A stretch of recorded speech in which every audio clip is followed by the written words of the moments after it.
A legendary wild stallion, feared by even the most experienced trainers, finds an unexpected connection with a shy farmhand. What unfolds next stuns an entire community and changes both their lives forever. Before we jump back in, tell us where you're tuning in from, and if this story touches you, make sure you're subscribed, because tomorrow I've saved something extra special for you.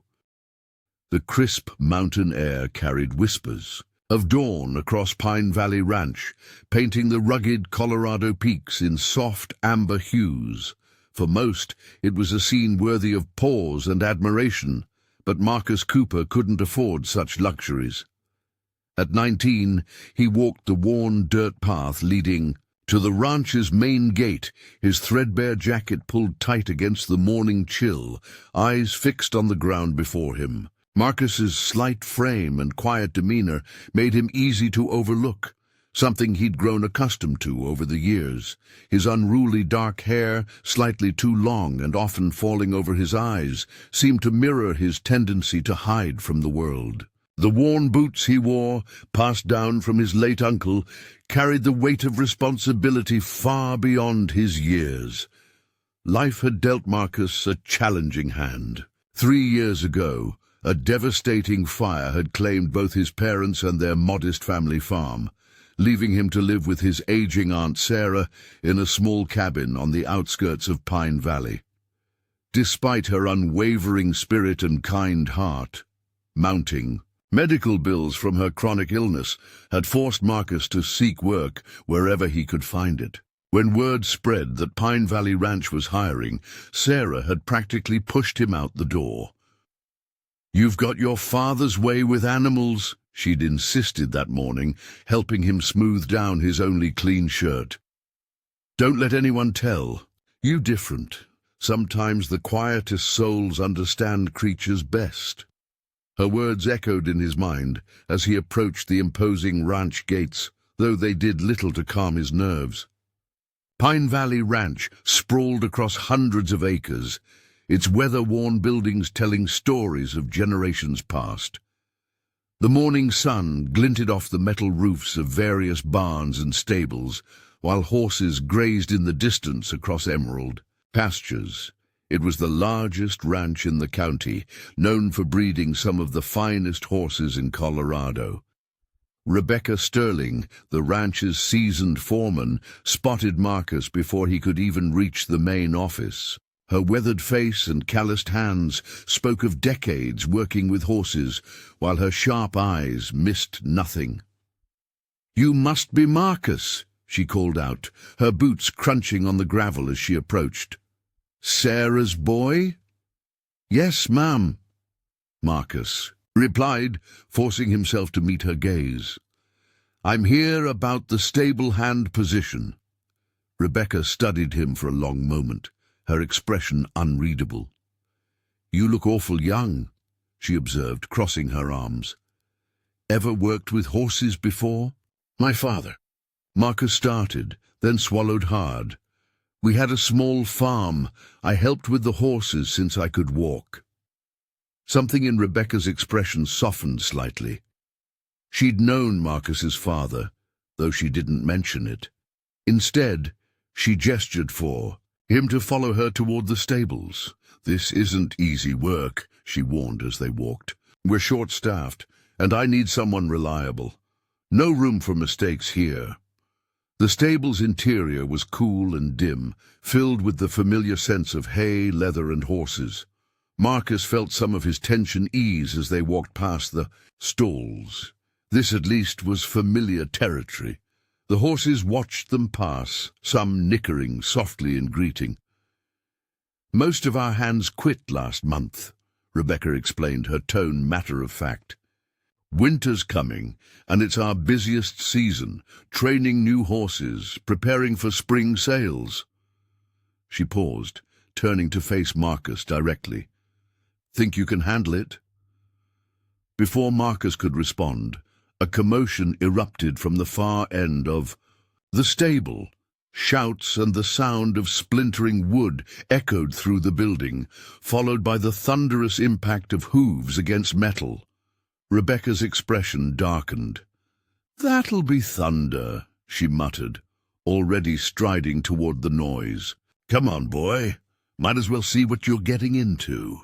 As they rounded the corner to the last stall, Marcus saw several ranch hands struggling with a massive black stallion. The horse was a sight to behold, nearly 17 hands high, with a coat like polished obsidian and muscles that rippled, with barely contained power. But it was the horse's eyes that caught Marcus's attention. They burned with a fierce intelligence and something else. Something that looked remarkably like pain. "Evil beast," one of the handlers spat, nursing what appeared to be a bruised arm. 3 months we've had him, and he's put more men in the hospital than all our other horses combined. Rebecca sighed heavily. Thunder was brought in from the wild lands up north. Previous owner thought he could break him, failed miserably and sold him to us at a discount. We've tried everything. Every trainer in the States had a go at him. Nothing works. He trusts no one, lets no one near him. As if to emphasize her point, Thunder reared up, his hooves slashing at the air as he let out a challenging neigh. The other hands scrambled back, but Marcus stood transfixed. In that moment of raw power and defiance, he saw something familiar. A reflection of his own pain and isolation, masked by defensive walls built too high for others to scale. Rebecca assigned Marcus to the basic stable duties, keeping him away from Thunder's enclosure. Yet throughout his first day, Marcus found his thoughts drifting back to those fierce eyes that seemed to hold such deep mistrust. As he worked, mucking stalls and hauling fresh hay, he observed the other handlers' interactions with the black stallion from a distance. Their approaches were all the same, assertive, forceful, trying to establish dominance over the powerful animal. Each attempt ended in failure, often with frustrated curses and hasty retreats. Thunder's reputation grew darker with each passing hour, whispers of his violence spreading through the ranch like wildfire. "That horse is cursed," muttered Diego, one of the senior handlers, as he passed Marcus in the afternoon. His arm was wrapped in a fresh bandage, evidence of his latest attempt to approach Thunder.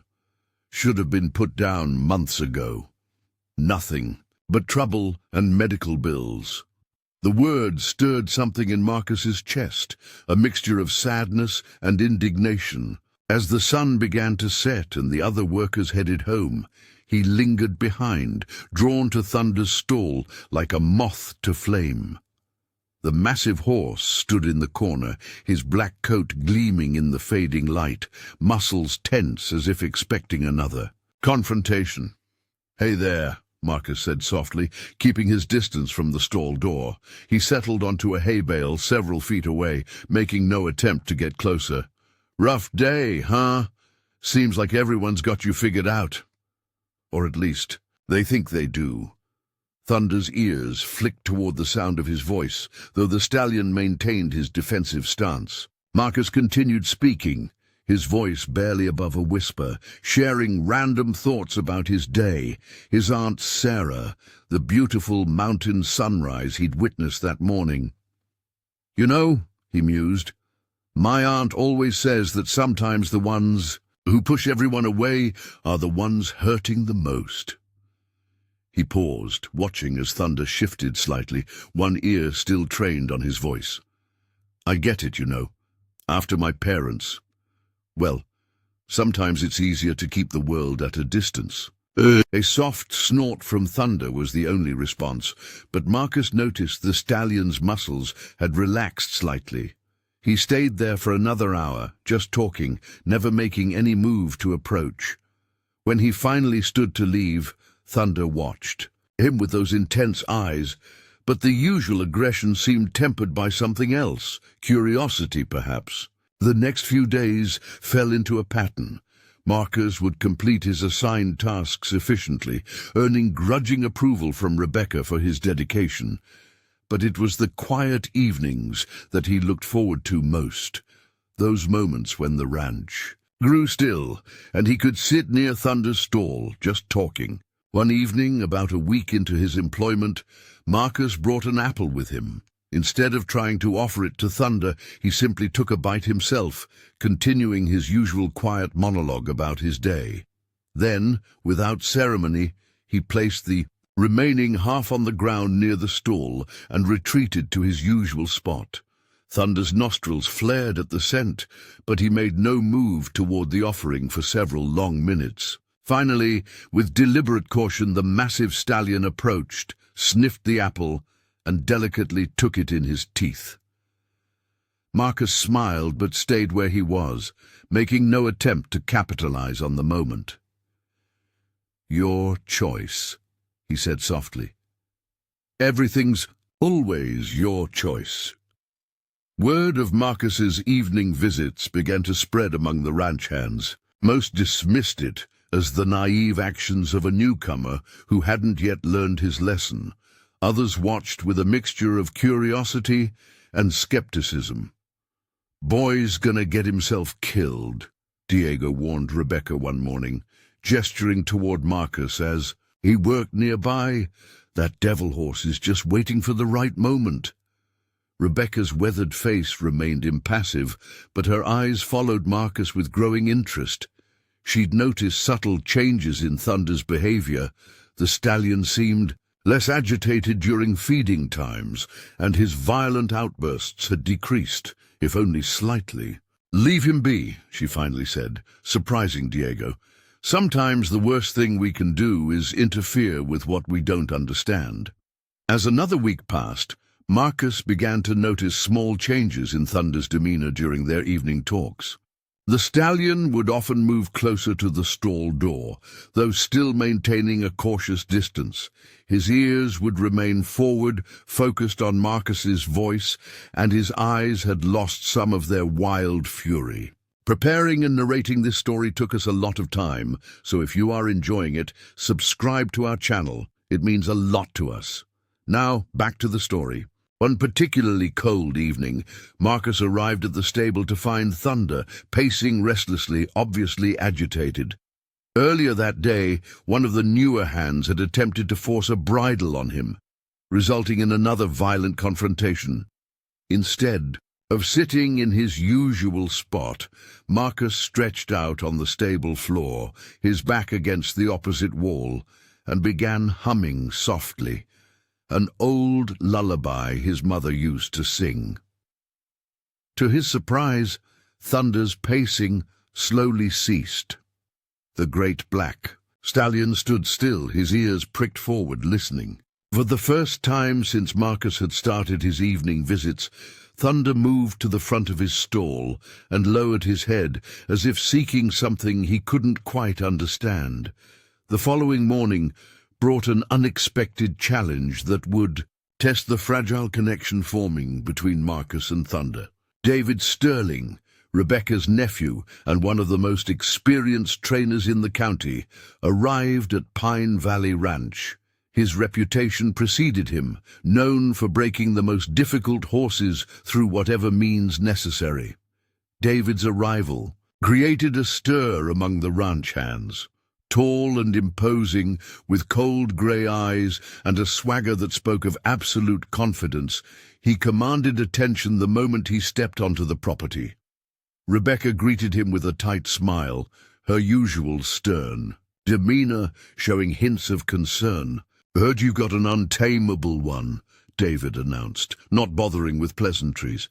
"Show me this devil horse everyone's talking about." Marcus, who had been cleaning nearby, felt his heart sink as he watched Rebecca lead David toward Thunder's stall. The morning sun had barely crested the mountains, and Thunder was typically more agitated during early hours. As they approached, the black stallion's ears flattened against his head, his powerful body tensing with familiar hostility. David studied Thunder with calculating eyes, walking around the stall with measured steps. "Impressive specimen," he muttered, more to himself than the growing audience of ranch hands. "But every horse has its breaking point."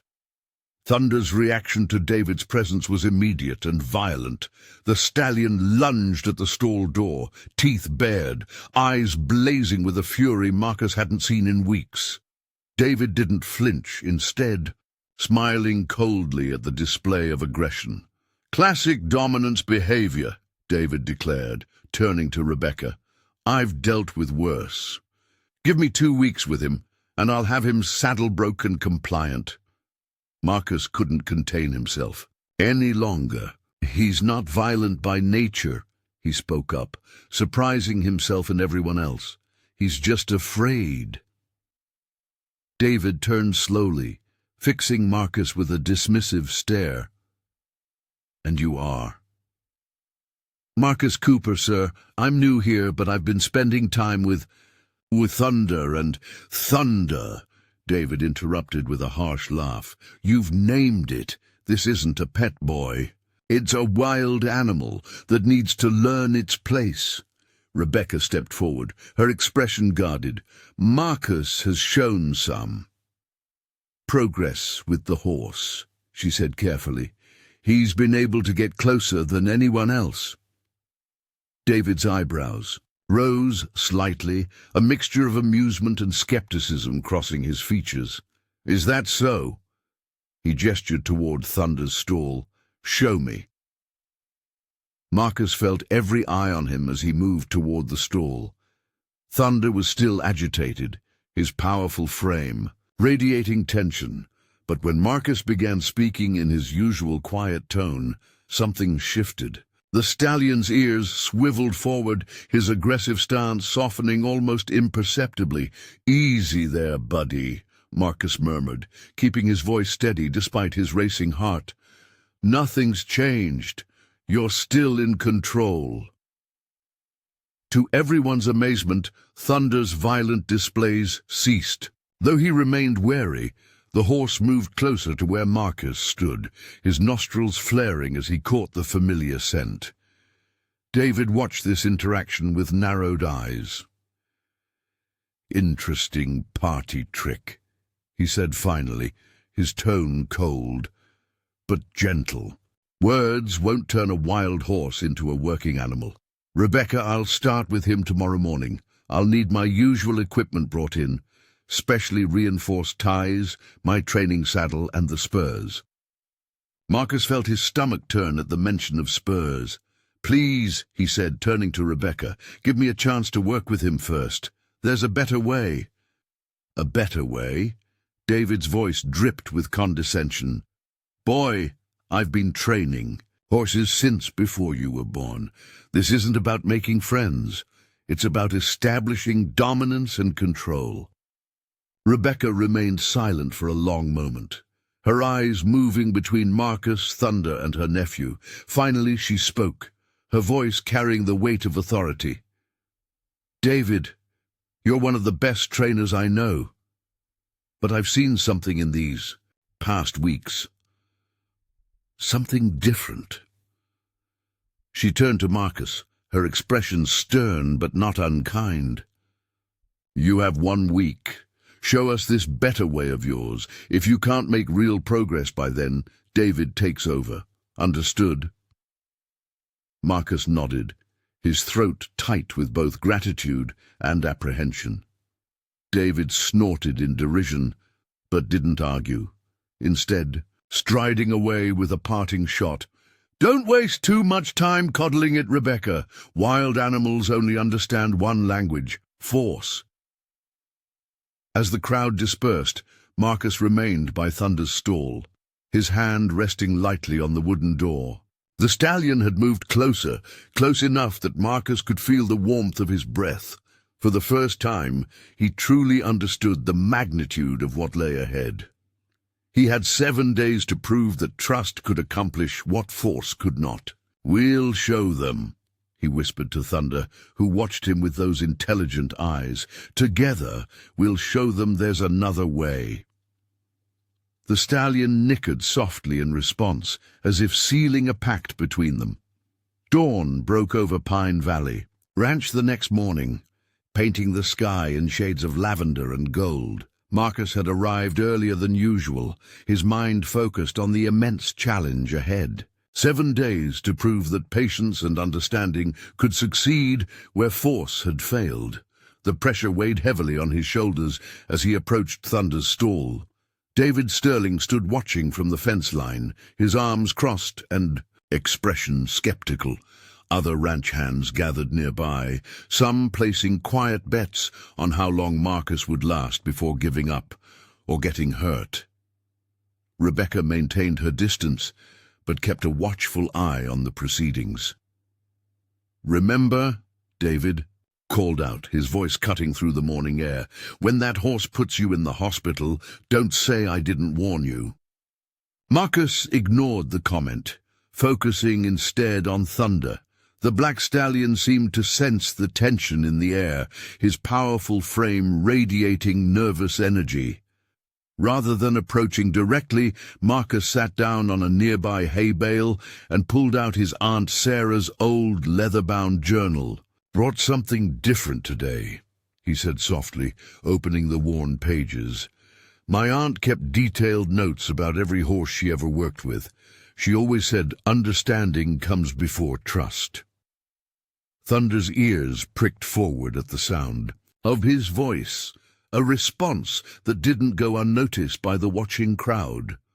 Marcus began reading aloud from the journal, sharing Sarah's observations about horse behavior, their subtle cues, and the importance of respecting their boundaries. As he read, he gradually moved the hay bale closer to Thunder's stall, inch by inch, never making any sudden movements. "Waste of time," someone muttered from the crowd. "Can't gentle a devil horse with bedtime stories." But Marcus persisted, his voice steady and calm. After an hour, he was significantly closer to the stall than he'd ever been during daylight hours. Thunder, though still alert, showed none of his usual aggressive behavior. Instead, the stallion watched Marcus with intense focus, occasionally taking a step closer to listen. "Look at his ears," Rebecca observed quietly to those nearby. "He's not just tolerating the boy, he's listening to him." As the morning progressed, Marcus began incorporating gentle movements into his routine. He would stand slowly, stretch, and move around his seat, all while maintaining his calm narrative. Thunder followed his movements, but the usual fear-driven aggression was notably absent. By midday, Marcus had positioned himself directly beside the stall door. Thunder stood nearby, closer than he'd ever allowed anyone during waking hours. The watching crowd had thinned, but David remained, his expression unreadable as he observed the unusual training method. "You're not like the others, are you?" Marcus murmured to Thunder, closing the journal. "Everyone sees a wild animal that needs to be broken, but I see something else. You're not wild, you're wounded. Something or someone hurt you badly." As if in response to these words, Thunder lowered his head slightly, his breathing deep and steady. Marcus slowly raised, his hand not reaching for the horse but simply holding it palm up near the stall door. Minutes ticked by in tense silence. Then, to the astonishment of everyone watching, Thunder stretched his neck forward and gently brushed his muzzle against Marcus's open palm. "Well, I'll be damned," someone whispered from the fence line. Even David's stern expression showed a flicker of surprise. Marcus remained perfectly still, his heart pounding but his hands steady. Thunder's breath was warm against his skin, the contact brief but monumental. When the stallion finally pulled back, there was a new awareness in his dark eyes, a glimmer of something that looked remarkably like trust. Rebecca approached slowly, her boots crunching on the gravel.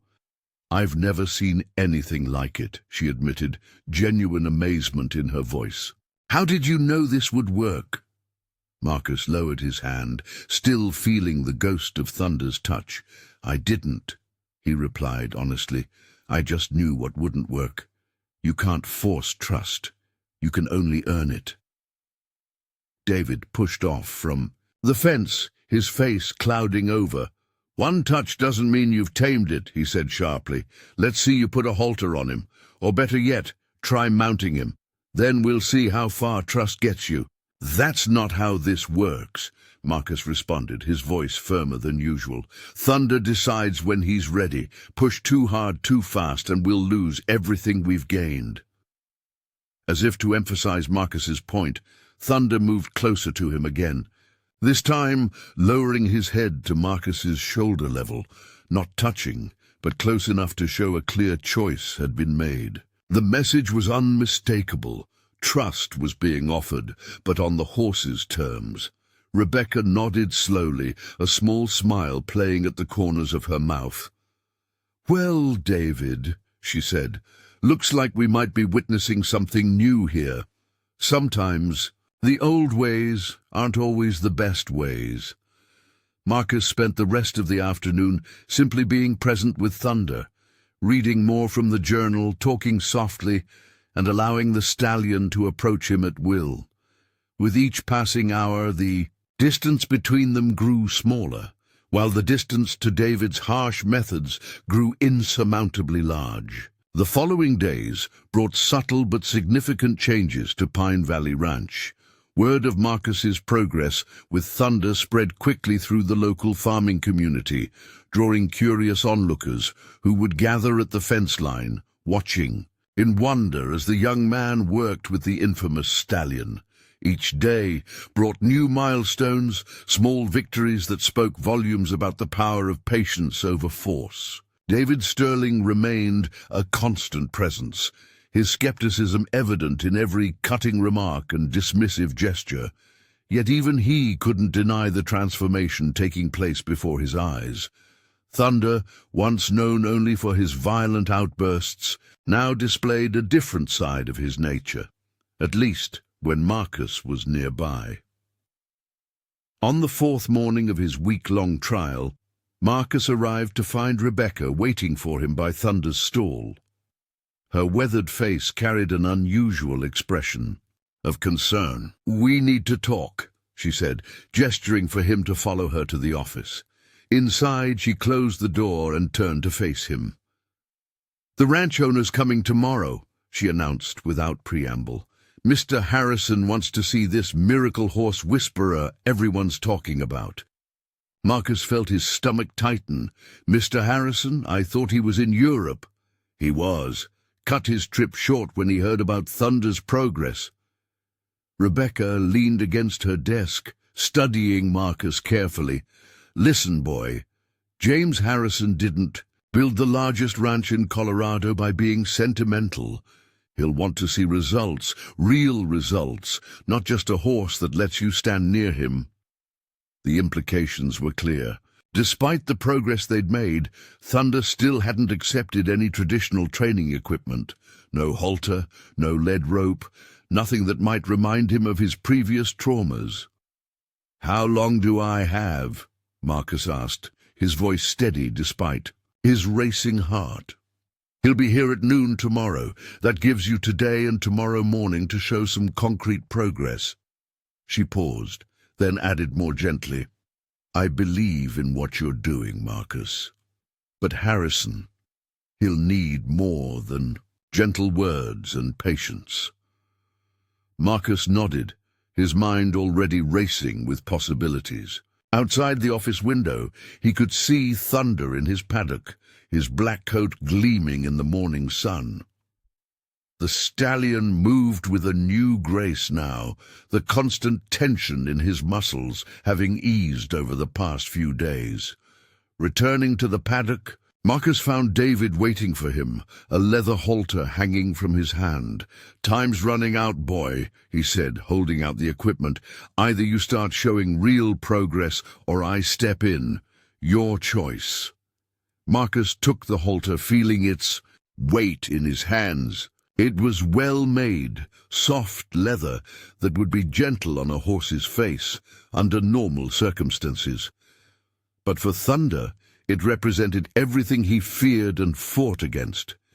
Instead of entering the paddock immediately, Marcus sat in his usual spot and began talking softly to Thunder. "Got something new today, buddy," he said, holding up the halter so Thunder could see it clearly. "But like always, it's your choice." The stallion's reaction was immediate. His ears flattened and he moved to the far corner of the paddock, every line of his body radiating tension. David snorted from his observation post. "See, wild is wild. You can't love the savage out of them." But Marcus remained patient. He placed the halter on the ground between himself and Thunder and opened Sarah's journal again.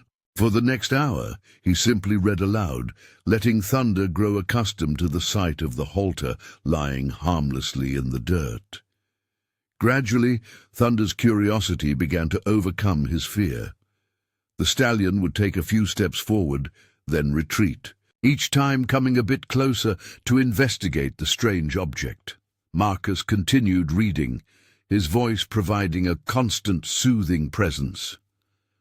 By mid-afternoon, Thunder had approached close enough to sniff the halter.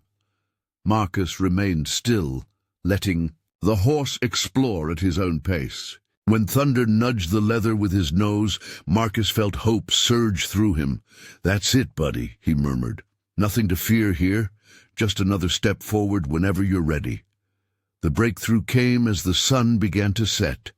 Thunder had spent hours alternating between investigating the halter and retreating to his safe distance. Then, in a moment that left even David speechless, the stallion picked up the halter in his teeth and dropped it in Marcus's lap. "Well, would you look at that?" Rebecca breathed from her watching post. "He's choosing to trust." Marcus slowly stood, holding the halter with trembling hands. Thunder watched him, ears forward, eyes alert but not fearful. With infinite patience, Marcus raised the halter to shoulder height, letting Thunder see his intentions clearly. "Your choice, big guy," he whispered. "Always your choice." Time seemed to stand still as Thunder considered the offering. Then, in a moment that would be talked about for years to come at Pine Valley Ranch, the proud stallion lowered his head and stepped forward, voluntarily placing his nose through the halter's opening. The few remaining spectators burst into spontaneous applause, but Marcus barely noticed. His whole world had narrowed to this moment, this connection, this profound display of trust freely given. As he gently secured the halter, Thunder remained, perfectly still, his dark eyes fixed on Marcus with what could only be described as acceptance. The news of Thunder accepting the halter spread through Pine Valley Ranch like wildfire. By sunrise the next morning, an unusually large crowd had gathered to witness Marcus's continued work with the stallion. Among them were several local horse trainers, drawn by rumors of the impossible breakthrough with the ranch's most notorious resident. Marcus arrived early, his stomach in knots. In just a few hours, Mr. Harrison would arrive, expecting to see substantial progress. The weight of expectations pressed down on him as he approached Thunder's paddock, carrying both the halter and a light-lead rope. David Sterling stood at his usual observation post, his face set in hard lines. "One lucky moment doesn't make you a horse trainer," he called out, loud enough for everyone to hear. "Let's see you actually lead him anywhere." Thunder was already at the paddock fence, greeting Marcus with a soft nicker that drew murmurs of amazement from the watching crowd. The transformation in the stallion's demeanor was remarkable. Gone was the wild-eyed fury that had once defined him, replaced by an alert but calm awareness. "Morning, buddy," Marcus said softly, holding up the halter. "Ready for another day?" Into everyone's astonishment, Thunder lowered his head immediately, accepting the halter without hesitation. It was as if the stallion remembered and understood their breakthrough from the previous evening. Rebecca approached the fence, her expression cautiously optimistic. "Harrison will be here at noon," she reminded Marcus quietly. He'll want to see Thunder responding to basic commands at minimum. Marcus nodded, carefully attaching the lead rope to Thunder's halter. The stallion tensed slightly at the new addition, but remained steady, his trust in Marcus evident in his calm stance. "We'll be ready," Marcus assured her, though his heart raced at the challenge ahead. For the next few hours, Marcus worked with Thunder in the paddock, using gentle pressure and release on the lead rope to communicate his requests.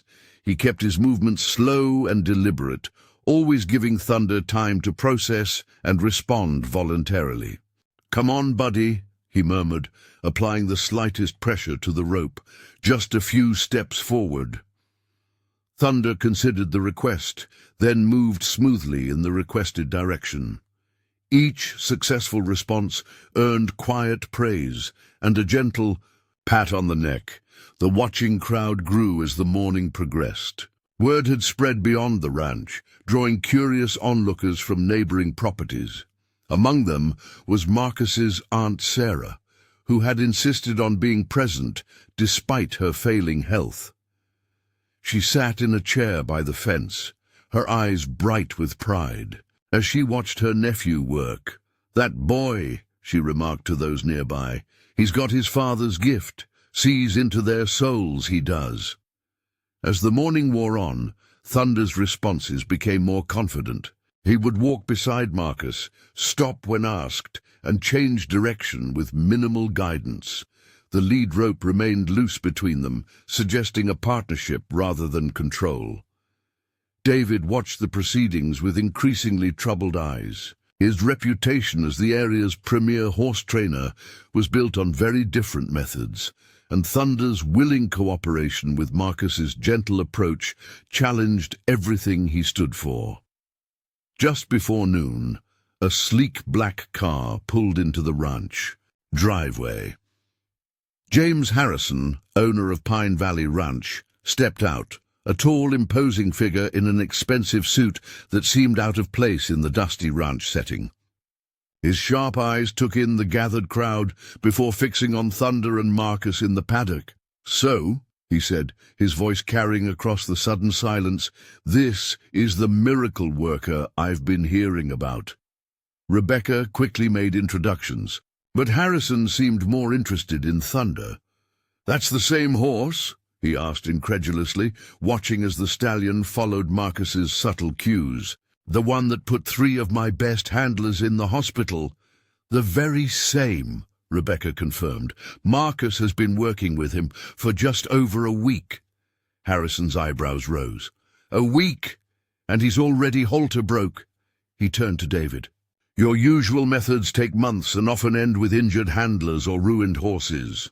David's face darkened. "Sir, with all due respect, this boy's methods are unorthodox. There's no guarantee—" "Show me," Harrison interrupted, addressing Marcus directly. "Show me what you've accomplished." Marcus felt the weight of every eye upon him as he began demonstrating his work with Thunder. The stallion moved beside him with fluid grace, responding to the lightest touch on the lead rope. They walked, stopped, and turned together, their movements so synchronized it appeared almost choreographed. Then, in a moment that drew gasps from the crowd, Marcus dropped the lead rope entirely. Thunder remained at his shoulder, matching his pace step for step, turning when he turned, stopping when he stopped, all without any physical connection. "Remarkable," Harrison breathed, genuine amazement in his voice. "I've never seen anything like it." Sarah's voice carried from her position by the fence. "That's because you've never seen true trust before," she said, her words clear despite her weakness. "What you're witnessing isn't training, it's a partnership." Thunder punctuated her words by gently nudging Marcus's shoulder with his muzzle, drawing a soft laugh from the young man. The gesture spoke volumes about the bond they had formed, a connection that transcended traditional methods of horse training. James Harrison's presence at Pine Valley Ranch sparked a transformation in the atmosphere. The owner spent the next hour watching Marcus work with Thunder, his keen business mind clearly calculating possibilities. The gathered crowd remained, hushed, sensing that something momentous was unfolding before them. "The regional championship is in 3 months," Harrison announced suddenly, breaking the contemplative silence. "I want Thunder ready to compete." Marcus felt his heart skip a beat. The regional championship was the most prestigious equestrian event in Colorado, drawing competitors from across the state. "Sir," he began carefully, "Thunder's only just beginning to trust. Rushing him into competition might be exactly what this ranch needs," Harrison interrupted. "Do you have any idea how many people would pay top dollar for a horse trained using your methods, especially one with Thunder's reputation?" He turned to Rebecca. "Make whatever arrangements necessary. I want the boy focused solely on preparing Thunder for the championship." David Sterling stepped forward, his face tight with barely contained anger. "Mr. Harrison, you can't be serious. This gentle approach might look impressive in a paddock, but competition is different. That horse needs real training." "Real training?" Harrison's voice carried a sharp edge. "Like the methods that failed with him before? No, David. I've seen enough to know we're witnessing something extraordinary here." He faced Marcus directly. "What do you say, boy? Ready to show the world what you and Thunder can do?" Before Marcus could respond, Sarah's voice carried from her chair by the fence. "James Harrison," she called out, her tone carrying the weight of decades of horse experience. "I've known you since you were mucking stalls at your father's stable. Don't make the same mistakes he did, pushing horses too hard, too fast for the sake of profit." Harrison's expression softened slightly at Sarah's words. 3 months, he said more gently this time. "Show me what's possible when we do things your way, Marcus. If you succeed, I'll implement your training methods across all our facilities." The implications of this offer were staggering. Pine Valley Ranch was one of the largest equestrian operations in the state, with influence that extended far beyond its borders. A change in their training methods could reshape horse training practices throughout the region. Marcus looked at Thunder, who stood quietly beside him, their connection almost tangible in the morning air. "It would have to be on his terms," he said finally. "I won't push him faster than he's ready to go." Harrison nodded slowly. "Agreed, but I expect to see regular progress. Rebecca will oversee your work and report to me weekly." He turned to leave, then paused. "Oh, and Marcus, don't make me regret this decision." As Harrison's car disappeared down the dusty drive, the implications of what had just transpired began to sink in. The gathered crowd buzzed with excitement, but Marcus felt the weight of responsibility settling heavily on his shoulders. David approached, his face dark with barely contained fury. "You've got everyone fooled with your gentle approach," he spat. "But let's see how well it works when you're facing real pressure. 3 months isn't much time to turn a wild horse into a champion." Rebecca stepped between them, her presence commanding respect. "That's enough, David. Marcus has proven his methods work. Now he needs space to continue his work." As the crowd began to disperse, Sarah beckoned Marcus over to her chair. Despite her illness, her eyes were bright with concern and pride. "You've started something remarkable here, nephew," she said softly. "But be careful. Men like Harrison, they see dollar signs where we see souls in need of healing." Thunder walked over unbidden, lowering his head to Sarah's level. She reached out a trembling hand to stroke his nose, smiling as the once fierce stallion gently accepted her touch. "This one's special," she murmured. "He's chosen to trust you, Marcus. Don't betray that trust, no matter what they ask of you." Indeed, that evening, after most of the ranch hands had gone home, Marcus sat in Thunder's paddock, the stallion grazing peacefully nearby. The setting sun painted the Colorado mountains in brilliant golds and purples, but his mind was too preoccupied to appreciate the beauty. 3 months, he said aloud, more to himself than to Thunder. 3 months to prove that trust and patience are stronger than force and fear. The stallion lifted his head at the sound of Marcus's voice, nickering softly as he walked over. To stand beside him, Marcus reached up to stroke Thunder's neck, feeling the powerful muscles under his hand. "We'll do this together," he promised. "No rushing, no pushing, just you and me, building on what we've started." Thunder's gentle exhale ruffled Marcus's hair, as if the stallion understood and accepted the challenge that lay ahead. The following weeks at Pine Valley Ranch took on a new rhythm as Marcus began the delicate process of preparing Thunder for the championship. Each day brought new challenges, small victories, and moments that tested their growing bond.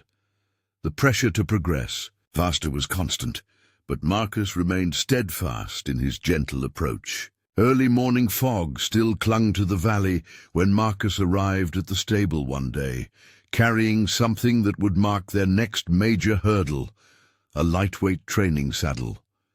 He'd spent hours the previous evening carefully cleaning and preparing it, ensuring there were no rough spots that might startle Thunder. "Morning, friend," Marcus called softly as he approached the paddock. Thunder's welcome nicker had become a familiar start to their days. But today, the stallion's attention was fixed on the saddle in Marcus's arms. Immediately, the horse's posture changed, muscles tensing, ears flicking nervously back and forth. "Easy there," Marcus soothed, setting the saddle on the fence. "We're just going to look at it today, nothing more." He settled into his usual spot, pulling out Sarah's journal. Thunder remained at a distance, his eyes never leaving the saddle. David Sterling watched from the barn entrance, arms crossed. "At this rate, you'll be lucky if that horse's saddle broke by next year, let alone ready for the championship," he called out. "Time's running out, boy." Marcus ignored the taunt, focusing instead on reading aloud from the journal, letting Thunder grow accustomed to the saddle's presence, just as they had done with the halter. Hours passed this way, with Thunder gradually circling closer to investigate the new object. Rebecca appeared mid-morning, clipboard in hand. "Harrison wants a progress report," she said, her tone carefully neutral. "The championship committee needs to know if we're entering Thunder in the competition." Before Marcus could respond, a commotion erupted from the main barn. A delivery truck had backfired, the sharp sound echoing through the valley like a gunshot. Thunder reared in panic, his previous progress forgotten in a moment of instinctive fear. But instead of running to the far end of the paddock as he once would have, Thunder moved closer to Marcus, seeking reassurance. The moment spoke volumes about how far they'd come. Marcus stood slowly, speaking in calm, measured tones until the stallion's breathing steadied. "That's your progress report," Marcus said to Rebecca, never taking his eyes off Thunder. 2 months ago, that sound would have sent him into a frenzy that lasted hours. Now he knows where to find safety. Rebecca nodded thoughtfully, making notes on her clipboard. "It's impressive, Marcus, but Harrison needs to see more traditional progress. The championship isn't just about trust. It's about skill, control, and precision." "Trust comes first," Marcus replied firmly. "Everything else follows." He reached for Thunder's halter, which the stallion now accepted as routinely as breathing. "Watch." With subtle cues and gentle guidance, Marcus led Thunder toward the saddle. The stallion's steps were hesitant, but not fearful. They stopped a few feet away, and Marcus simply stood with him, letting Thunder stretch his neck to sniff the unfamiliar equipment. To everyone's surprise, Thunder reached out and gently lipped the saddle's leather surface. Marcus felt a smile spread across his face. See that? He's curious now, not afraid. That's real progress. Throughout the day, Marcus continued this patient introduction. By late afternoon he was able to lift the saddle and walk around with it while Thunder followed, occasionally reaching out to touch it with his nose. Each interaction was on Thunder's terms, building confidence rather than demanding compliance.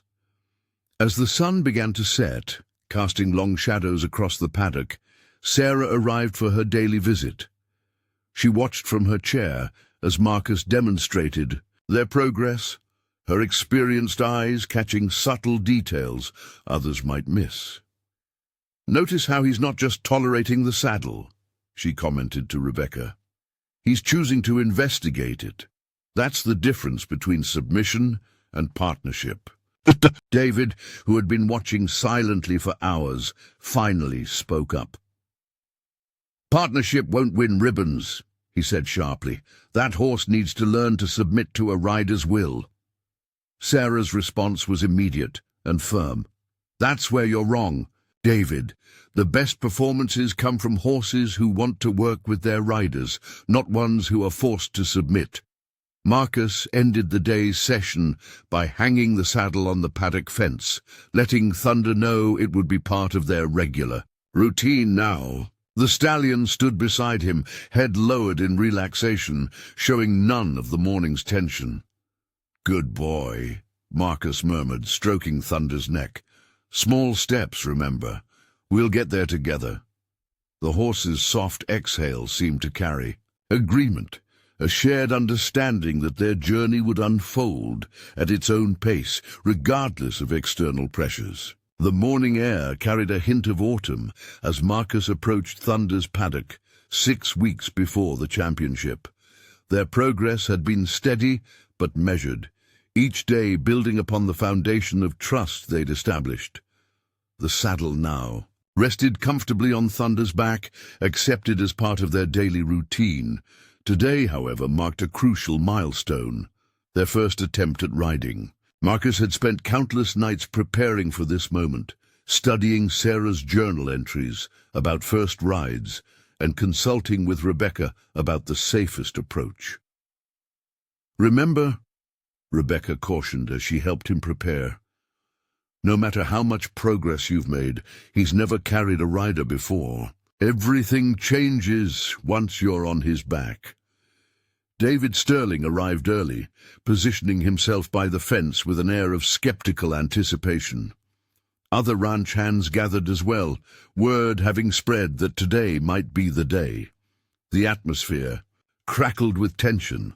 Marcus began their session as he always did, spending time grooming Thunder and talking softly to him.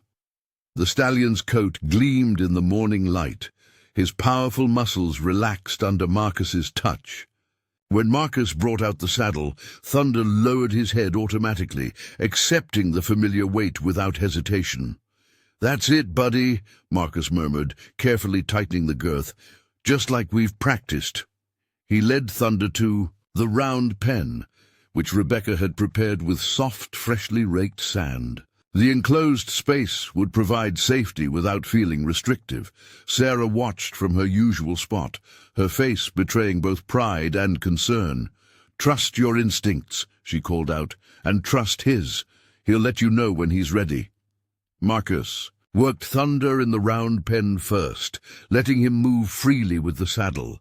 The stallion's movements were smooth and confident, showing no sign of the anxiety that had once defined him. After several minutes, Marcus asked Thunder to stop beside him, using just his voice and subtle body language. "It's time," he said softly, gathering the reins in his hand. Thunder's ears swiveled toward his voice, alert but calm.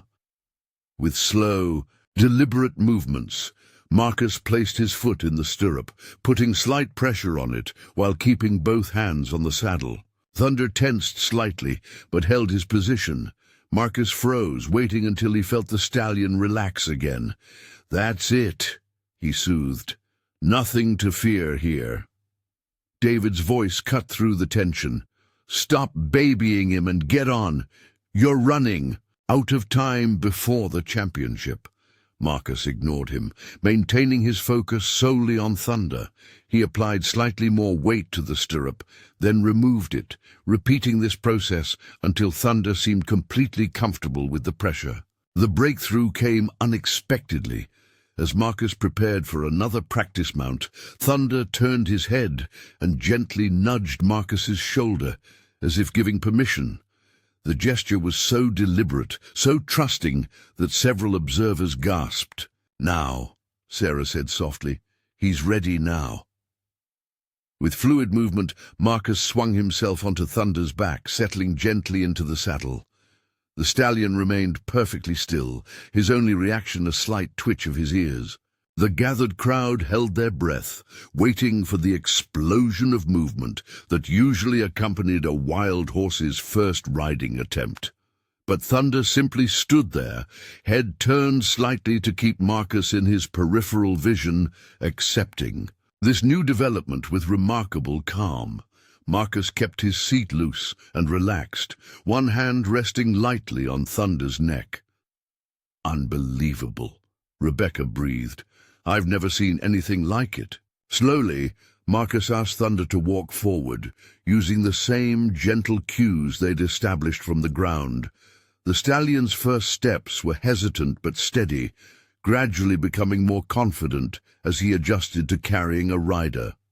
They made several circuits of the round pen, Thunder responding to Marcus's subtle guidance as if they'd been working together for years. When Marcus finally brought him to a stop and dismounted, the stallion turned to nuzzle his shoulder, their connection stronger than ever. "Well done, buddy," Marcus whispered, his voice thick with emotion. "Well done." Sarah's eyes shone with tears of pride. "That," she announced to the stunned onlookers, "is what happens when you build trust before demanding obedience."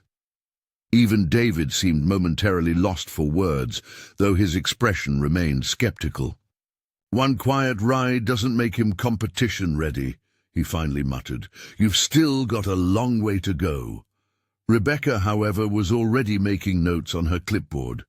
"This changes everything," she said. "With 6 weeks left, if you can build on this foundation." She left the sentence unfinished, but her meaning was clear. The impossible suddenly seemed within reach.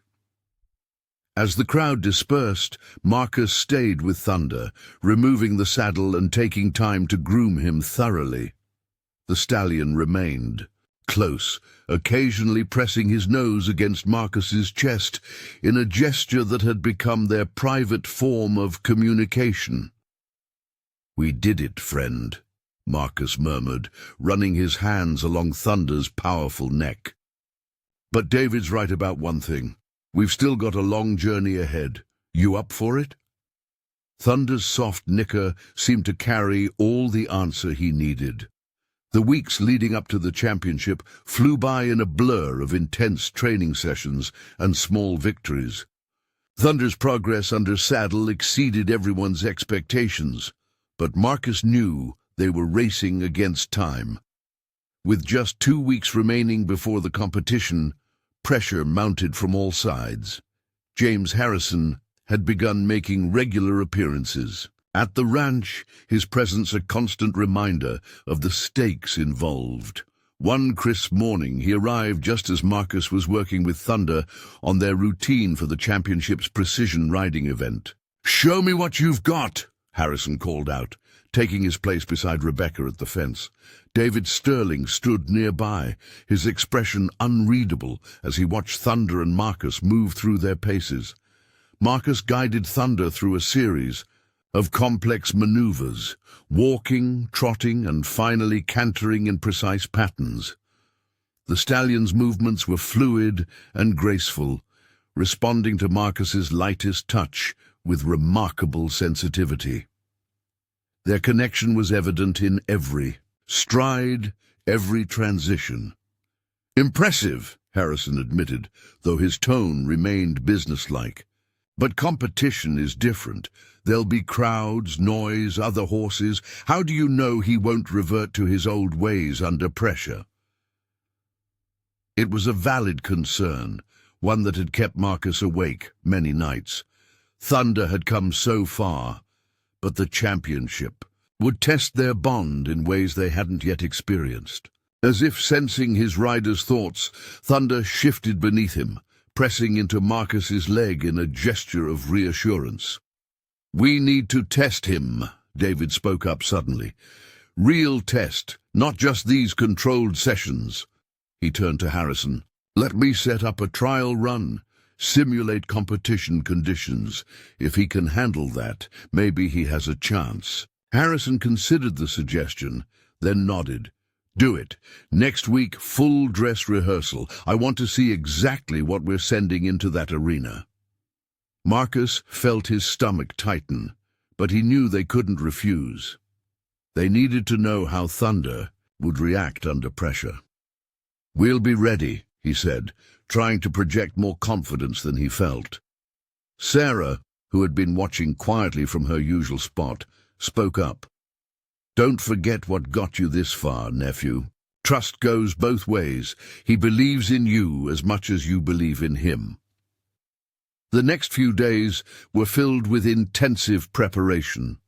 Marcus worked with Thunder for hours, gradually introducing new elements that might appear at the championship.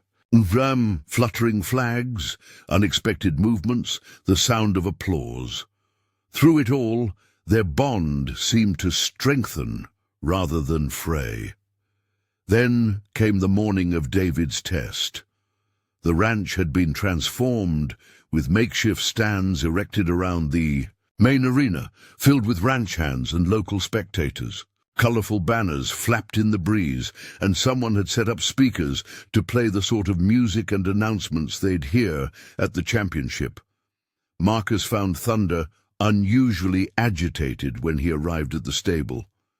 The stallion's ears flicked nervously at the unfamiliar sounds and sights, his powerful muscles tense under Marcus's grooming brush.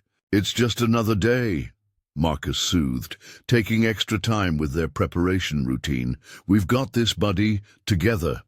David had orchestrated every detail of the trial, including having other horses in the arena to simulate competition conditions. As Marcus led Thunder toward the entrance, he noticed additional elements designed to test them. Deliberately placed distractions, sudden movements in the crowd, even a section where people would cheer and wave flags. "Last chance to back out," David said as they approached, a hint of challenge in his voice. "No shame in admitting he's not ready." Marcus met his gaze steadily. "We're ready." He turned to Thunder, who stood alert but trusting beside him. "Aren't we, friend?" They entered the arena to artificial applause, Thunder's steps measured but confident. Marcus could feel the stallion's energy contained beneath him like a tightly coiled spring, but there was no panic in his movements. They began their routine, moving through each element with practiced precision. Then David's true test began. On cue, the crowd grew louder, flags waved more vigorously, and other riders moved their horses in challenging patterns around them. Thunder's muscles tensed, his head rising as the chaos increased, but he didn't bolt. Instead, he seemed to draw, closer to Marcus, seeking guidance through the confusion.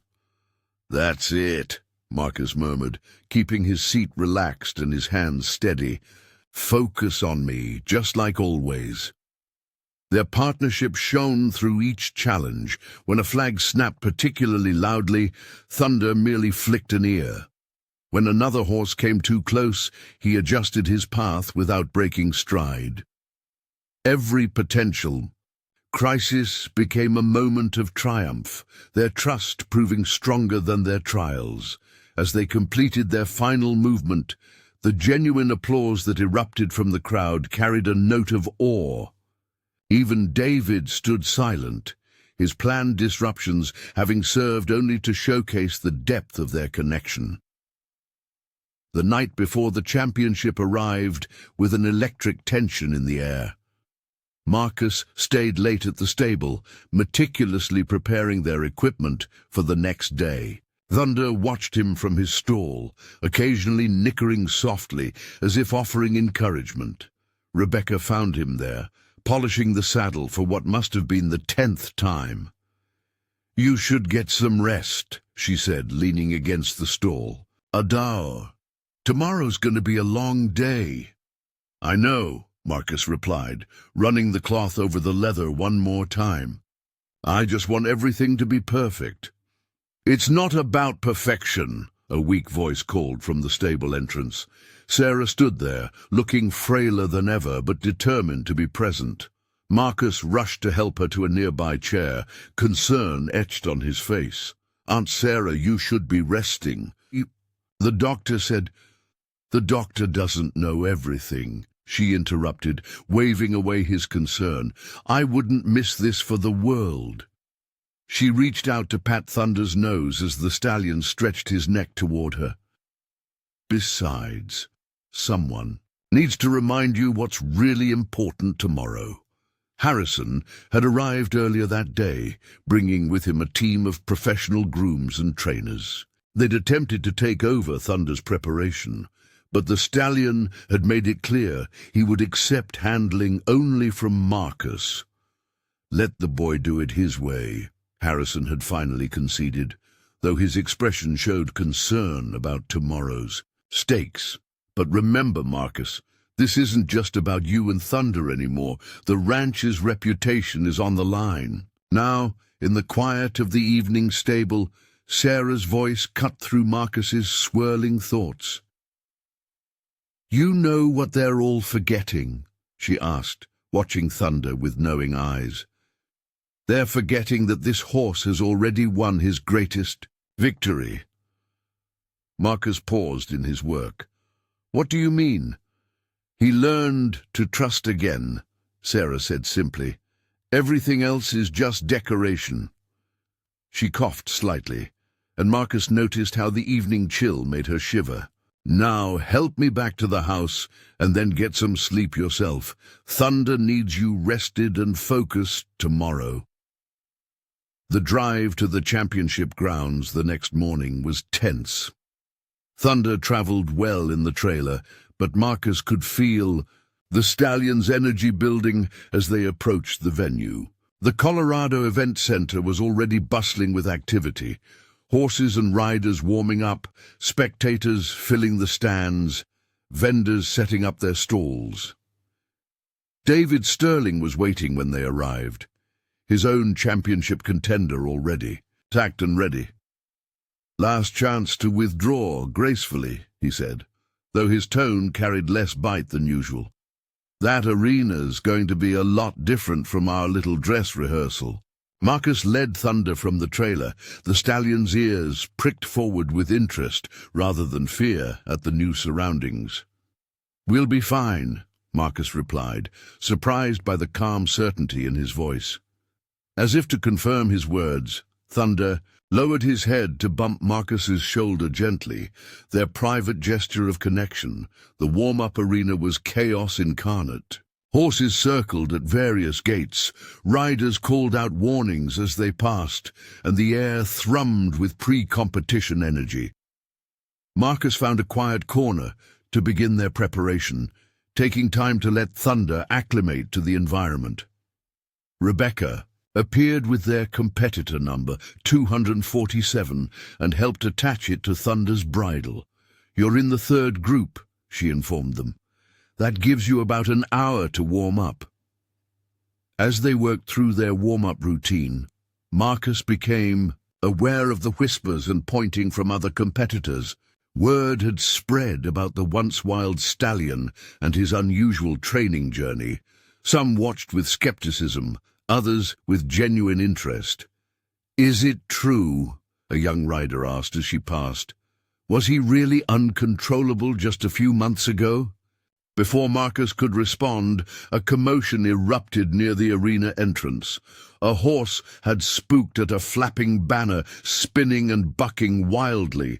Other horses began feeding off the energy, their riders struggling to maintain control. Thunder's head shot up, his body tensing at the chaos. But instead of panicking, he turned to Marcus, waiting for guidance. It was a moment that crystallized everything they'd worked for. Trust overriding instinct, partnership defeating fear. "Easy, buddy," Marcus murmured, stroking Thunder's neck. "We've got this." The stallion's muscles relaxed under his touch, even as the commotion continued around them. Harrison, watching from the sidelines, nodded in approval. "Now that," he said to Rebecca, "is what real training looks like." As their warm-up time drew to a close, Marcus took a moment to center himself. Thunder stood quietly beside him, both of them watching the current competitor complete their pattern in the main arena. The stands were packed, the judges looked stern and professional, and the course seemed impossibly complex under the bright lights. Sarah's words from the previous night echoed in Marcus's mind. He learned to trust again. Everything else is just decoration. Looking at Thunder's calm, confident stance beside him, Marcus finally understood. They had already achieved something remarkable. Everything that happened in that arena would simply be a chance to share it with the world. Competitor number 247, Marcus Cooper riding Thunder's spirit, the announcer's voice boomed through the arena speakers. Marcus took a deep breath, gathering the reins as Thunder stood calmly at the entrance gate. The previous competitor was just exiting, their score of 8-7, setting a high bar for the remaining participants. Rebecca gave them one final check, adjusting Thunder's number plate. "Remember," she said quietly, "you've already proven everyone wrong just by being here. Everything else is bonus." The atmosphere in the main arena was electric. Hundreds of spectators filled the stands, their excitement creating a constant buzz of energy. Flags and banners fluttered in the afternoon breeze, and camera flashes sparkled like stars throughout the crowd. "They're here to see you, buddy," Marcus whispered to Thunder, whose ears flickered back at his voice. "Let's show them what trust can do." David Sterling stood near the gate, his own performance already completed. His horse had scored an impressive 8-9, currently placing him in second position. "Don't embarrass yourself out there, boy," he muttered as Marcus passed. As they entered the arena, a hush fell over the crowd. Many had heard the story of the untamable stallion and the young man who had changed him through patience and trust. Now they would see if the legend measured up to reality. Thunder's hooves fell softly on the precisely groomed sand as they made their way to the center of the arena. Marcus could feel the stallion's power beneath him, contained but ready. They halted at center, and Marcus touched his hat in salute to the judges. The bell rang, signaling the start of their program. The first element was a collected walk, demonstrating control and precision. Thunder moved forward at Marcus's subtle cue, his steps measured and elegant. The crowd's murmurs grew appreciative as they completed the first pattern perfectly. Then came the more challenging elements: extended trot, canter pirouettes, and flying lead changes. Each movement flowed into the next, as if horse and rider were one being. Thunder's earlier tension had melted away, replaced by the familiar connection that had brought them this far. From her place in the family section, Sarah watched with tears in her eyes. Despite her weakness, she had insisted on being present. "Look at them," she whispered to those nearby. "That's not submission. You're seeing, that's partnership." Halfway through their program, a gust of wind caught one of the larger banners, tearing it partially free with a loud snap. Several horses in the warm-up arena spooked at the sound. Thunder's stride faltered for just a moment, his head rising, as old instincts surfaced. But Marcus didn't tighten the reins or force the stallion back on course. Instead, he softly stroked Thunder's neck, maintaining his relaxed seat and confident posture. "I've got you," he murmured. "Trust me, buddy." Thunder's response was immediate. He gathered himself and moved forward, actually performing the next movement, a difficult extended trot, with even more expression than they had practiced. The judges' pens moved rapidly across their score sheets. As they approached the final portion of their test, Marcus could feel Thunder's energy building. The last element was the most challenging, a series of tempi changes, where the horse must switch leads every stride while cantering. It was a movement they had only recently mastered. "Now or never, friend," Marcus whispered, setting Thunder up for the sequence.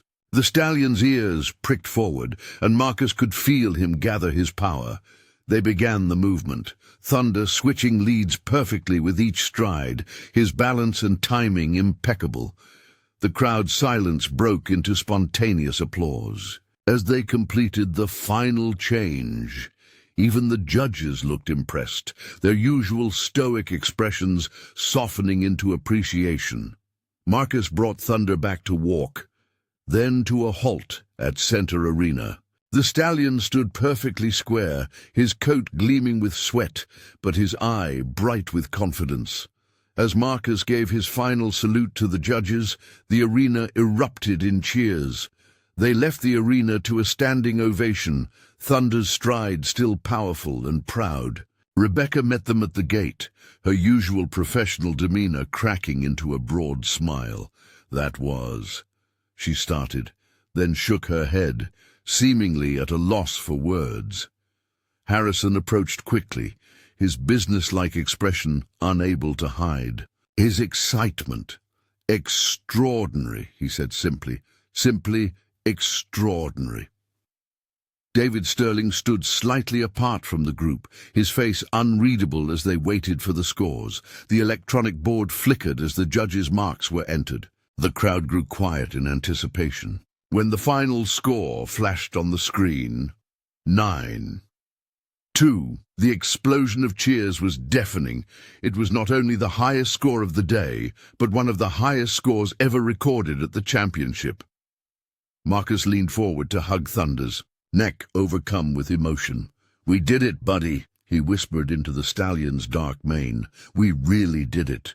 Thunder turned his head to nudge Marcus's boot with his nose, their private gesture of connection now witnessed by hundreds. In that moment, the ribbon color didn't matter. They had already won something far more valuable than any competition could measure. The days following the championship brought a whirlwind of changes to Pine Valley Ranch. News of Thunder and Marcus's victory spread rapidly through the equestrian community, drawing attention from trainers, breeders, and horse enthusiasts across the country. The story of the untamable stallion who became a champion captured imaginations and challenged traditional training methods. Marcus found himself surrounded by reporters and photographers one morning as he arrived at the stable. Thunder's stall had become something of a pilgrimage site, with visitors hoping to catch a glimpse of the legendary horse. But among the chaos, Marcus maintained their routine, ensuring Thunder's world remained calm and predictable. "They're calling you a horse whisperer," Rebecca remarked, helping to keep the crowd at bay. "Every major breeding operation in the state wants to know your methods." Harrison had been quick to capitalize on their success, already scheduling a series of training demonstrations at the ranch. "This could revolutionize how we handle difficult horses," he'd announced during a press conference. "Marcus has proven there's another way." Even David Sterling had undergone a transformation of sorts. One quiet evening, as Marcus was finishing Thunder's evening grooming, David approached the stall with an unusual hesitation in his step. "I've been training horses for 30 years, he said, watching Thunder contentedly accept Marcus's gentle strokes with the brush. Thought I knew everything there was to know about breaking a horse's spirit. He paused, choosing his words carefully. But you didn't break his spirit. You awakened it. Marcus continued brushing Thunder's gleaming coat, letting David process his thoughts. The stallion's eyes, once wild with fear and rage, now showed a quiet confidence as he gazed at the former skeptic. I was wrong about both of you, David admitted finally. What you've achieved here, it's something special, something worth learning from. Before Marcus could respond, a commotion at the stable entrance drew their attention. Sarah was there, supported by 2 nurses from her care facility, insisting on seeing Thunder despite her weakened condition. Just for a moment, she pleaded, as Marcus rushed to help her to her usual chair. I needed to see him, to see both of you. One more time. Thunder, sensing something significant in the moment, walked to the front of his stall and stretched his neck toward Sarah. She reached out a trembling hand to stroke his face, tears glistening in her eyes. You remember what I told you that first day?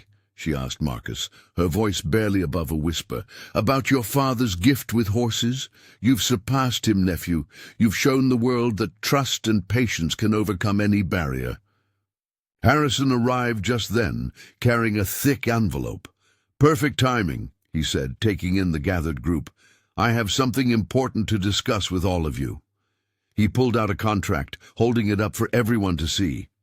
Every major equestrian center in the country wants to implement Marcus's training methods. We're looking at a complete overhaul of traditional horse training practices. Marcus felt Thunder's warm breath on his neck as the stallion moved closer, seeming to sense his rider's sudden tension. What exactly are you proposing? A national tour, Harrison announced. You, Thunder, demonstrating these methods at major venues across the country. The gentle approach to horse training, it could change everything. Sarah's voice cut through the excitement. And what does Thunder want? All eyes turned to her as she continued. Before you plan this grand future, remember what got you here. It wasn't about fame or revolutionizing the industry. It was about 2 souls finding trust in each other. Marcus looked at Thunder, who met his gaze with those intelligent, trusting eyes. The stallion had come so far from the terrified, aggressive creature he'd first encountered. Every step of their journey had been based on choice and trust. If we do this, Marcus said slowly, it happens on Thunder's terms. No rushed schedules, no forced appearances. The moment he shows any stress, we stop. Harrison nodded thoughtfully. You've earned the right to set the terms. We'll do it your way. He turned to David. And I want you involved, too. Your experience, combined with Marcus's methods, we could develop something revolutionary. David's expression showed surprise, then consideration. Learning new tricks at my age, he mused, watching Thunder gently nuzzle Marcus's shoulder. But maybe that's exactly what this industry needs. Sarah reached out to take Marcus's hand. Your parents would be so proud, she whispered. You didn't just train a horse. You showed the world a better way. As the sun set over Pine Valley Ranch, casting long shadows through the stable windows, Marcus stood with Thunder in the paddock where their journey had begun. The stallion's coat glowed golden in the fading light, his proud bearing a testament to the spirit that had never been broken, only transformed through trust and understanding. 1 year after their championship victory, Pine Valley Ranch had transformed into a beacon of innovative horse training.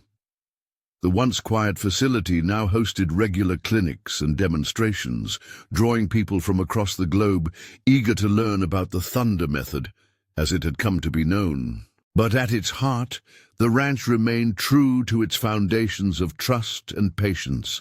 Marcus stood in the newly constructed indoor arena, watching as Thunder demonstrated their partnership to yet another group of enthusiastic students. The stallion moved with the same powerful grace that had captured everyone's attention at the championship, but now there was something more, a confidence that came from absolute trust. "Remember," Marcus addressed the gathered crowd, "every horse has its own story, its own fears, its own timeline for healing. What worked for Thunder might need to be adapted for another horse. The key is listening to what they're telling you." David Sterling, who had become an unexpected ally in spreading these gentle training methods, nodded in agreement from his position by the rail. The past year had seen him transform from their biggest skeptic to one of their strongest advocates. "I spent decades thinking I knew best," David added, addressing the students. "But watching Marcus and Thunder showed me that true partnership comes from respect, not dominance." The demonstration concluded with Thunder performing complex movements at liberty, no halter, no bridle, responding purely to Marcus's quiet voice and subtle body language.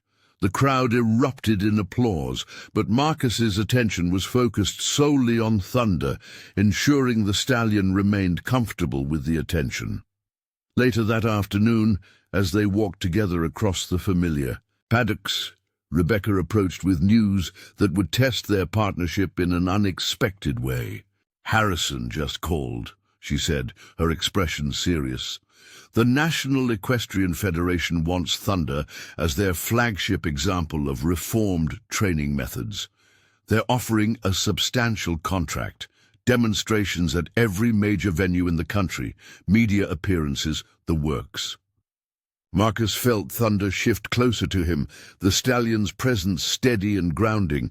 What exactly would it involve? "Constant travel, tight schedules, big crowds," Rebecca replied. "The exposure would be unprecedented. Harrison says it could cement these training methods as the new industry standard." Marcus ran his hand along Thunder's neck, feeling the powerful muscles that had once tensed in fear but now relaxed under his touch. And what about Thunder's needs, his routine, his quiet time? "That's the challenge," Rebecca admitted. "The schedule they're proposing is intensive. Multiple cities each month, back-to-back appearances." Thunder's ears pricked forward. As they walked, his stride matching Marcus's perfectly, a symphony of trust built over countless hours together. The stallion had come so far from the wild, terrified creature that had once threatened anyone who came near. "You know," Marcus said thoughtfully, "when we first started this journey, everyone said Thunder needed to change. But really, he just needed someone to understand him, to give him time to heal." He turned to Rebecca, his decision clear. "Tell Harrison we'll do it, but on our terms. No rushed schedules, no back-to-back appearances. Thunder's well-being comes first, always. If that means fewer demonstrations, so be it." Rebecca smiled. "Unsurprised, I'll let him know, though I think he already expected this answer from you." As they continued their walk, they passed the old paddock where their story had begun. The fence still bore marks from Thunder's early days of violent resistance. Now, the stallion stopped there on his own, lowering his head to nuzzle the weathered wood. "Remember this spot, buddy?" Marcus asked softly. "You've come so far." A gentle breeze carried the scent of pine and sage across the ranch, rustling Thunder's mane. In the distance, new horses were arriving, troubled souls sent by owners who had heard of their success story and hoped for similar transformations. David approached, leading a nervous young mare who bore a striking resemblance to Thunder in his early days, wild-eyed and defensive. "Think you could help with this one?" he asked, a hint of his old gruffness masking genuine respect. Marcus, watched as Thunder's ears pricked forward, his attention caught by the frightened mare. The stallion's reaction was remarkable. Instead of displaying his former aggression, he remained calm and steady, as if understanding her fear. "See that?" David remarked quietly. "He knows. Somehow. He knows exactly what she's feeling." Marcus nodded, moved by Thunder's empathy. Maybe that's the real miracle here. Not just that he learned to trust, but that he can now help others learn to trust too. The mare, sensing Thunder's calm energy, began to relax slightly. It was a small moment, but it represented everything they had worked for. The ripple effect of patience, understanding and trust spreading outward to touch other lives. The final chapter of Thunder and Marcus's story unfolded on a crisp autumn morning, 5 years after their first meeting. Pine Valley Ranch had evolved into a sanctuary of sorts, where troubled horses found healing and humans learned the true meaning of partnership.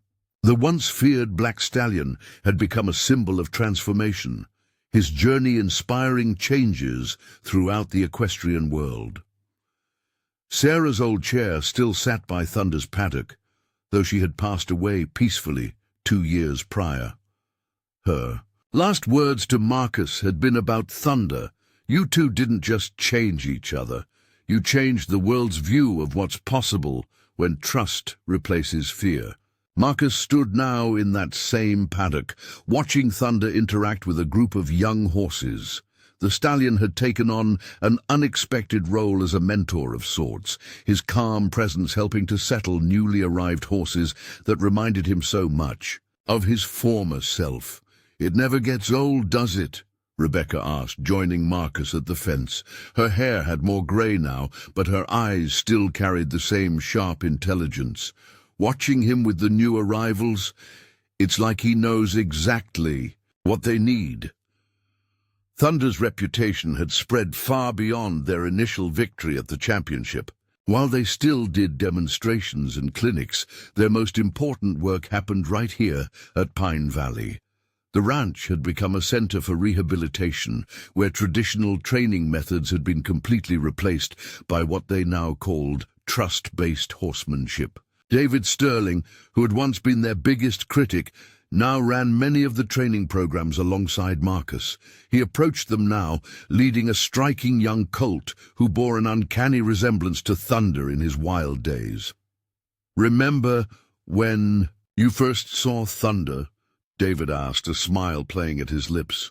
"I thought you were crazy, talking to him like he could understand every word. Now look at us. We're all horse whisperers." The transformation wasn't limited to Pine Valley. Harrison's vision of revolutionizing horse training had become reality, but not through the grand tour he'd initially imagined. Instead, trainers came to them, spending weeks or months learning the patience and understanding required for true partnership with horses.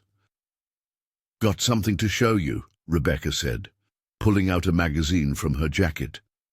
The cover featured a stunning photo of Thunder and Marcus, accompanying an article titled "The Revolution of Trust: How One Horse Changed Everything." Marcus skimmed the article, smiling at its conclusion. The story of Thunder and Marcus Cooper isn't just about horse training. It's about the power of believing in someone when the world has given up on them. It's about the healing that happens when we choose trust over force, patience over pressure, and understanding over control. Thunder approached them now, his coat still gleaming like polished obsidian, despite the years that had passed.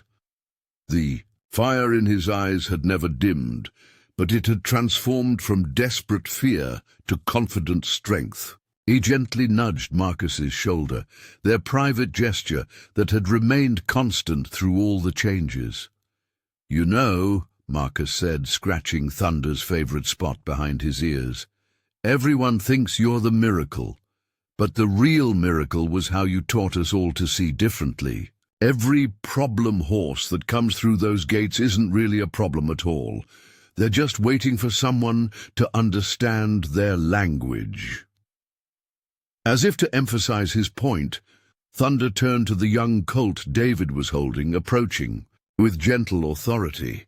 The colt's nervous dancing stilled as Thunder drew near, the younger horse seeming to draw comfort from the older stallion's presence. "That right there," David said softly, "that's what we could never achieve with force. That's pure trust being passed from one generation to the next." Marcus watched as Thunder guided the colt through their first interaction. His movements, precise and careful, his energy calm and reassuring. It was like watching their own story come full circle, the once wild stallion now teaching others the very trust he had learned through their journey together. "Think about it," Rebecca mused. "If someone had told us 5 years ago that Thunder would become not just a champion, but a teacher, we'd have thought they were crazy." The sun was setting over Pine Valley Ranch, painting the Colorado mountains in shades of gold and purple. Thunder returned to Marcus's side, their shadows stretching long across the paddock where their story had begun. Together, they had not just overcome the odds, they had rewritten them. "You know what, buddy?" Marcus said quietly, wrapping an arm around Thunder's strong neck. "We did more than prove them wrong. We showed them a better way." Thunder's soft nicker seemed to agree, his breath warm against Marcus's chest.